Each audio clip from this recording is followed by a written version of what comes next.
Eto na nga mga chong, marami tayong basketball updates. Coach Tim Cone nagbigay ng warning kontra sa San Miguel Beermen. Good news sa Barangay Ginebra bench players, pagkakataon ng magpasikat. Ngayong All-Filipino Conference nga mga chong, ay ang isa sa problema ng kupunan ni Coach Tim Cone ay ang pagkaka-injured ng kanyang mga players. Wala si Jeremiah Gray at Scotty Thompson na nagre-recover pa sa kanyang injury. At these past few games ng Barangay Ginebra ay lumawak nga yung player rotation ni Coach Tim Cone dahil sa mga adjustment na kanyang ginagawa ngayong All-Filipino Conference.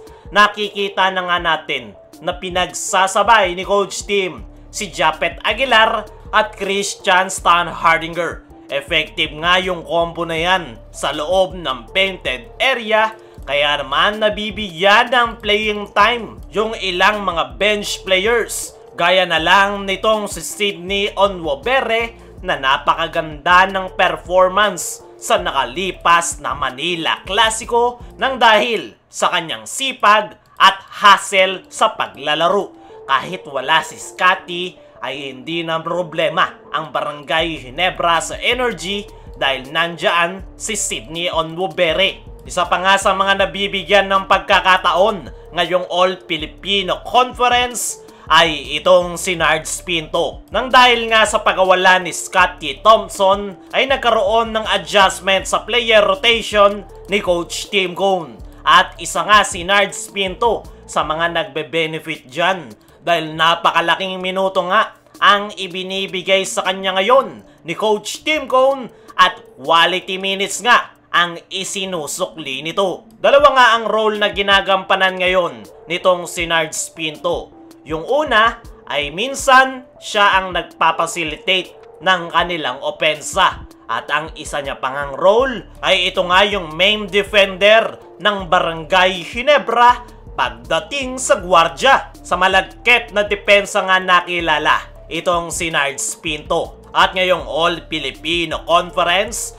ay napakalaki ng naiko-contribute nito sa Barangay Ginebra dahil karamihan nga sa mga mahuhusay na player sa PBA ay mga gwardya. Kaya naman, gamit na gamit nga ni Coach Tim Cone yung depensa nitong si Nards Pinto. Ang isa pa nga sa bench player na nabibigyan ng pagkakataon ni Coach Tim Cone ay itong si Ralph Koo. Sa katunayan ay dalawang straight nga itong nag-starting five para sa kanyang koponan dahil sa kanyang napakagandang outside shooting. Versatile player nga rin itong si Rafael Koo, kaya naman gustong-gusto ni Coach Tim ang nasabing rookie. Pero sa nakalipas na Manila Clasico ay hindi nga ito nagamit ng Barangay Ginebra. Pero naniniwala ko na sa kanilang susunod na laro kontra San Miguel Beermen ay makikita na natin muli itong si Ralph Koo. Para sa akin mga chong ay mahuhusay ang lahat ng naka-lineup ngayon sa Barangay Ginebra mula starting 5 to bench players. Playing time lang talaga ang kinakailangan ng mga ito para tuluyan nilang mailabas ang kanilang potensyal. Kung wala nga sila ay hindi makukondisyon yung mga key players ng Barangay Ginebra.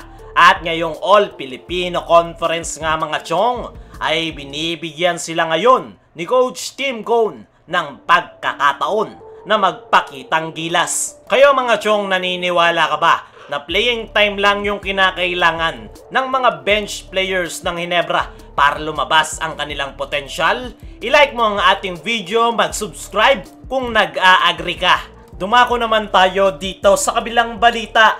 Coach Tim Cone nagbigay ng warning kontra sa San Miguel Beermen matapos ang pagkakapanalo ng Barangay Ginebra sa nakalipas na Manila Clasico. Ay isa na namang powerhouse team ang makakatapat ng kupunan ni Coach Tim Cone. Yan nga ay walang iba kundi itong defending champion na San Miguel Beermen. Alam naman natin, ang SMB ang heavily favorite team na mag-champion ngayong All-Filipino Conference dahil sa lakas ng kanilang lineup. Pero kung titingnan natin, ang Barangay Ginebra ay kaya nga nilang makasabay ngayong All-Filipino Conference. At nagbigay nga ng warning itong si Coach Tim Cone para sa kanyang koponan. Ayon nga sa latest interview nitong si Coach Tim Cone, ay very aware nga raw sila na ang San Miguel Beermen ang one of the best team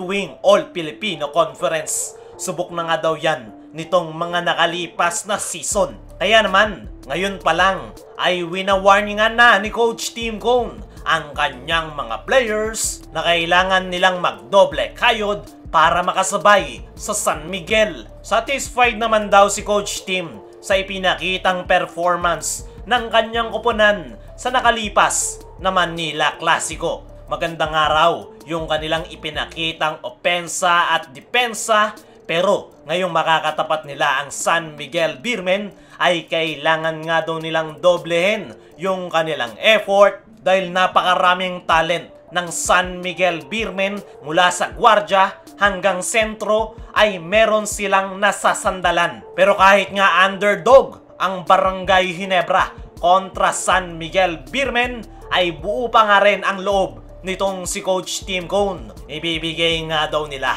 ang kanilang best para sa Barangay Ginebra fans. Expected nga daw nila na hindi magiging madali pero hindi imposible na matalo nila ang San Miguel Beermen. Kaya naman, todo yung preparation ngayon ng Barangay Ginebra dahil dito masusubukan kung gaano kalayo ang mararating ng Barangay Ginebra ngayong All-Filipino Conference ngayong makakatapat nila ang defending champion. At gaya ng sabi ni Coach Tim, ay walang imposible kung sisipagan nila sa paglalaro. Kayo mga chong, agree ka ba sa sinabi na yan ni Coach Tim? I-like mo ang ating video at mag-subscribe kung nag-a-agree ka.